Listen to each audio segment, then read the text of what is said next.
G'day guys, all right, race day update. I'm probably going to miss the first, but it's nothing much to be missed. It just depends how quick this uploads. But yeah, for the record, I thought Matcha Latte is probably the only horse you could back with no confidence, just simply at the price. It was 11 to 1400 last start, certainly was beaten comfortably, but that was nearly an impossible task given the prevailing conditions that day. Certainly the fitter and tougher Williamsburg and Moco raced away. It goes 14 to 16 here, but that's a much more achievable jump at this stage in its preparation. Small field should get a nice little run behind them, and just, if you want to gamble in the race, that's probably the one. You probably get a little bit better maybe than $6 too, whereas the two favourites at $2.60 and $3 look short enough. I just thought the gap between the three of them was enough to say that Matcha Latte was the value. Russian Roni is a little bit of a query runner. Sorry, I'll get the fields up just to make it a little bit easier. It jumps in distance from 1200 to a mile and didn't show a lot before last start, but certainly looked like it may be suited out to this sort of distance the way it found under pressure last start and got away from them late. But again, not a great race for me to be too confident in. Race 2,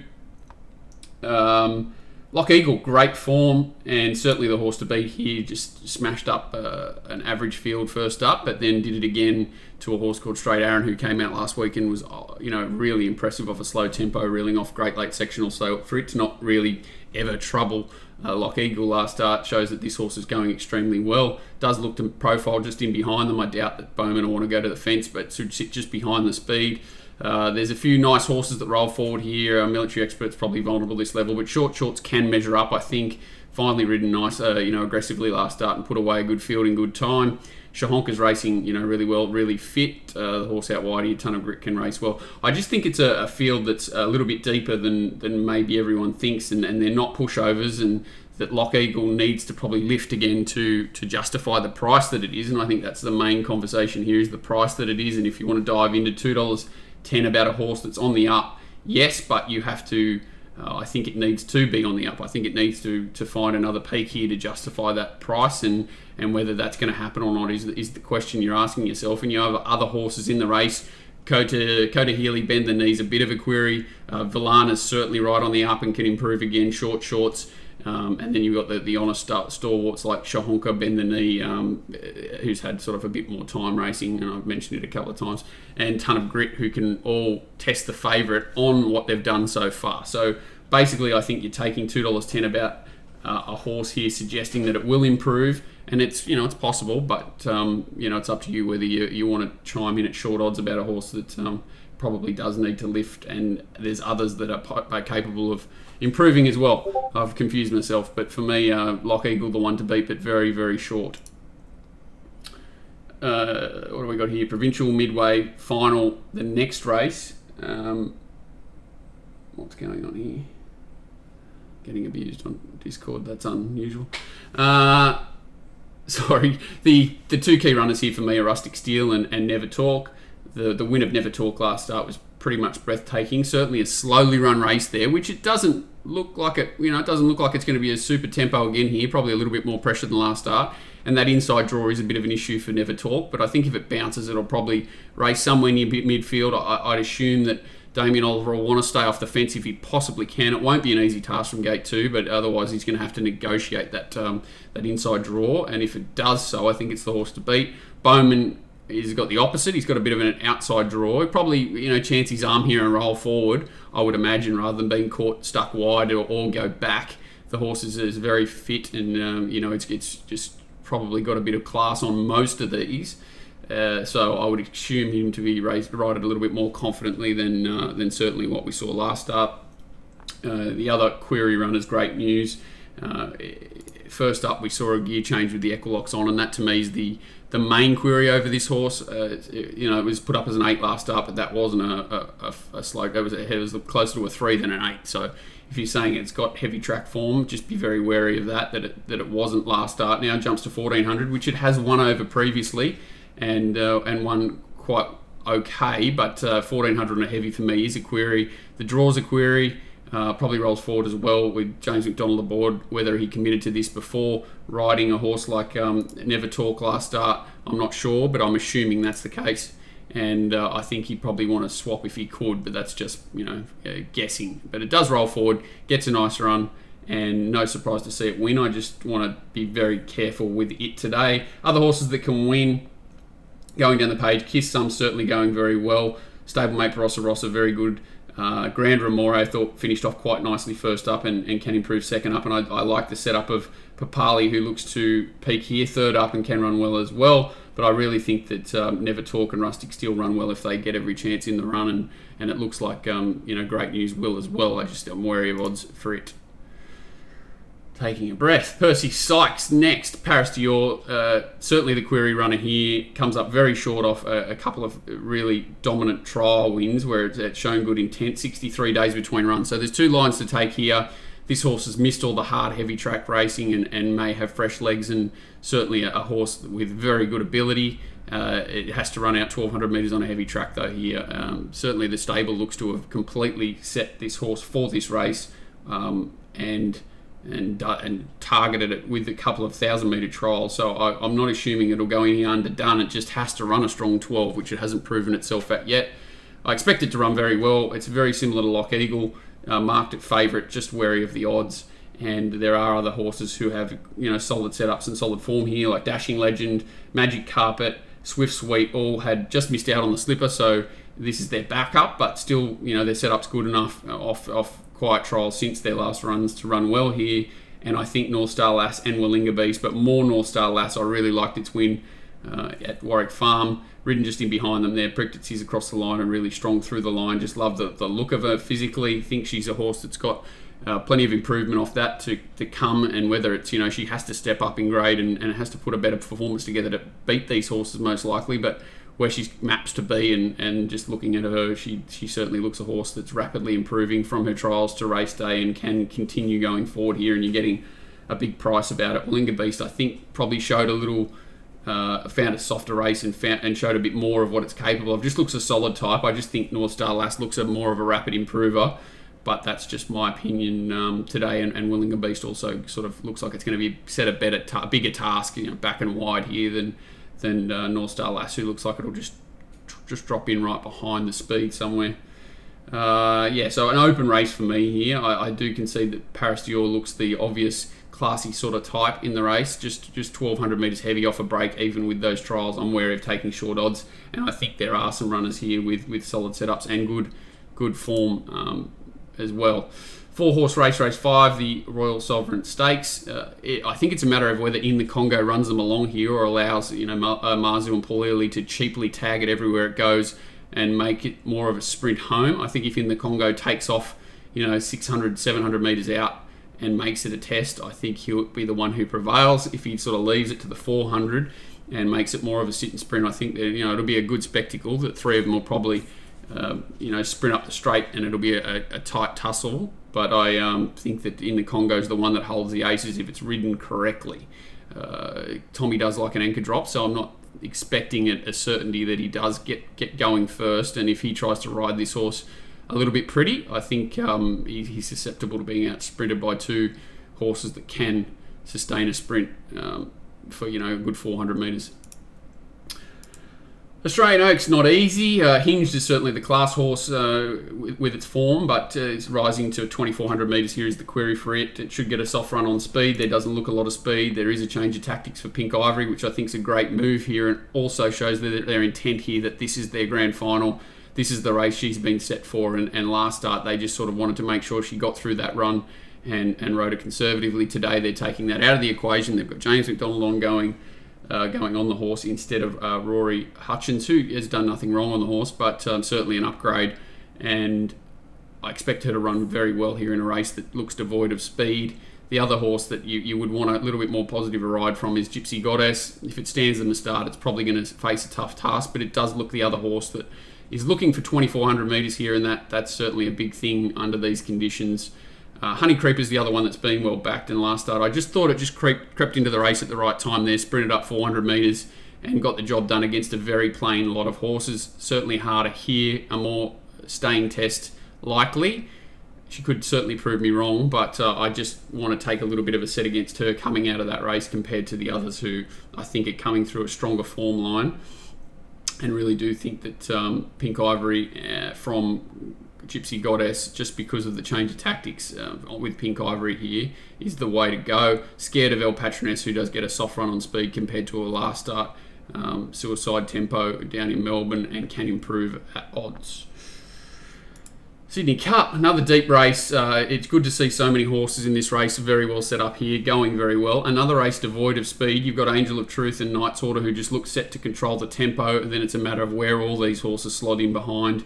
That gives Knight's Order the trump card of you knowing where it's going to be, and it's racing very well. Got a perfect setup, and you expect him to run well. Just a matter of if he gets out sprinted. Another horse that's very one pace. You saw last week, they gapped the rest, but the horse that had the cold sit on him just had the better turn of foot. Angel of Truth, I think, can improve tagging that horse, or vice versa, whichever the way they work it out early in the race. I think Angel of Truth can improve back to handicap conditions. I think it's over the odds, but the horses I'm really interested in here are No Compromise and Surefire. Both a bit shocked. Well, obviously Jay Ford was always going to ride No Compromise, but a little bit shocked that Kathy got the ride on Surefire, considering how well it's going. But the blinkers go on it today, and I expect it to sort of settle a little bit closer. Just needs a little bit of luck from a very awkward draw to find a position. Expect it to keep coming all day long. Surefire, a horse that looks suited up to 3,200 metres, and I love the way No Compromise gets through these conditions as well. Don't think that 3,200 is going to stop it. The way it sat outside the leader on the fast tempo last start and beat them all off pretty comfortably in the end. There are a number of dangerous horses. Crystal Pegasus is flying. The Chosen One's, a very honest horse. Stockman coming back from weight for age is going okay. I think 3,200 metres are going well, but I think 3,200 metres is a solid query for him. I've mentioned Angel of Truth. Shiraz looks a horse that's going to run 3,200 metres without issue. Luncey's was really good last start with the blinkers on. 3,200, a little query, but a very good setup and can run well. Chalk Stream looks a horse desperate for this. Just worried about how it's being laying in the straight and doing a few things wrong. The offside bubble cheek could go on today to try and straighten that horse out, and it's possible that could do the trick with that horse, and it could have really good upside. So no surprise to see Chalk Stream run very well. It's probably my sort of joint third pick with Knight's Order, but for me, No Compromise and Surefire, clear two top picks here in a very open and competitive race. You're getting a little bit of value, but you'd be expecting it in such a competitive race. Take a breath. 12 minutes and I haven't taken one. A very tactical affair, the Queen Elizabeth. Zaki and Dallasan most likely to go forward. Mount Popper rolls forward with them as well from an outside draw. How fast they go is the big question mark. Does Zaki try and push the speed a little bit further out here and try and make it a bit of a staying test? And who drags who up? And that's probably the whole race. Where does Animo get to? The other little query. Where does Very Elegant get to? A bit of a little query too, because there doesn't look to be, anyone who wants to press the tempo to break the field up early to let these horses find positions. You're really going to have 4 or 5 with Think It Over that want those first 4 or 5 positions, and it looks like it's going to be Animo, I'm Thunderstruck, Very Elegant, and Duet out the back. It just looks like that's the way the race is going to unfold. And then who pulls the trigger first? And that's why I've settled on Duet. I just think that she drops out. She has no decisions to make in the race. She finds a backside and she follows that horse everywhere you go, until the 600 metre mark, pulls to the middle of the track, and then she's got the perfect setup, 2,400 back to 2,000. I've got no real query on a heavy track, and I think that she's just had a really ideal preparation compared to most. She's 12 days off the last run, where others are 21 days, and she's back in distance. She's the only horse back in distance other than Think It Over. I think she's got class on Think It Over, and I really think she'll be the strongest horse late in this race. Very Elegant is the query runner. I've had to make a decision, like everyone does, and I just don't think she's going as well as she was in the spring. She could surprise me, the stable often do, but I just have to take a line, and I just don't think that she's travelling in her races as well as she can, and she's not hitting the line as well as she can. Has been hidden by slow tempos a little bit, especially last start, but I think she has to improve, and considering we're getting sort of $3 about her, it's very easy for me to make that decision and sort of error on the side of caution with her, rather than being bullish that she's going to improve to justify the price that we have to take here. And again, that's basically what it's all about. Very scared of Animo. He's coming out of the sort of dubious 3-year-old form, which hasn't really stood up too many places as yet, and that's the query with him, whether he's at that level he was for the Cox Plate in the spring, whether he needs that sort of tempo as well to show his best. But we do know he has got a turn of foot, so he is very dangerous here. and Montefilia, who's up on speed, sort of certainly handled Very Elegant quite easily last start. Gets that nice run up on speed. Probably the first challenger to say Zaki, and then whether she can hold off Very Elegant, Animo and Due is the question. But I do like that those three horses are likely to camp back together, make a run together, and that's why I think Due gets last shot at them, and why I'm in the Due camp here in a very tactical and great race. Queen of the Turf Stakes, these last two races are very difficult. I just think that Fangirl brings its different 3-year-old form, the fillies form, to the mares. A lot of these horses have had a lot of chances. They're very honest, but I just feel that Fangirl's the one right on the up here. She's a real line chaser that drops back from 1850 to 1600 here. Does need a good ride from gate 12. A bit of an awkward draw, but that's what Hugh Bowman does. Sorry, we've got Brendan Abdullah going well. But he is in form as well and riding with probably as much confidence he has in probably a number of years since this comeback from injury. And I've got no issue with him riding the horse, that's for sure. What do we say? Going from the top, Colette is very fit, very well set up, but sort of just hasn't really looked like winning a race this prep. I know she chased a good horse last start, but and it is a little bit easier here, well weighted, but just don't want to take short odds about her. I think Lighthouse can improve. Last start was a bit flat there off the 21-day break. The 7-day backup may help her be a little bit tougher and sharper, but on trust a little bit. Think her grand final may be behind her. Ice Bath a little bit weak through the line there in the Doncaster, and a horse that I find difficult to find with any confidence. Just needs all the breaks. Can win if it gets them. Thought Nimmerley's probably got as much upside as anyone, and $26 seems overs for her. I've probably got her marked a little bit shorter, but as I said, a really competitive race. Promise of Success is that price that I thought Nimmerley should be. I didn't think there was much between them last start. Thought Nimmerley had more upside and Promise of Success had things to suit there. Can win, but is about its right price, I think. I thought Vangelic was a little bit of value in a race where it's similar. It's got a bit more upside into its preparation than most here. And Avisto, similar, comes out of that same race and does have a little bit of upside, only being third up in her prep. Yonce is unbeaten, just draws inside. It comes back in distance here off a 21-day break, and I don't hate that, but I just think she, finds it a bit of an acid test race, and $6 seems short enough. And as a sort of fangirls there, Barbrader and Never Been Kissed, not hopeless. In a very competitive mares race, I think the market's just a little bit skewed here. I think it's more competitive than what the market gives it credit for, and a very difficult race. The last, a tactical affair, no real speed. You've got Pandora and Majestic Shot, that sort of natural go forward horses. And I hate these races where you've got weak horses, and I'm not saying weak horses, so horses that are at their maximum distance, so 1200 in this case, horses like Pandora Blue, Bellucci Bay, Majestic Shot, Bella Nipotina, Marbusha, that just run 1200 metres in an even tempo or slowly run race. And when you get a race that's got marginal speed on paper, but there is a chance that there is a bit of pressure there that from the middle and wide draws that could add a little bit to it.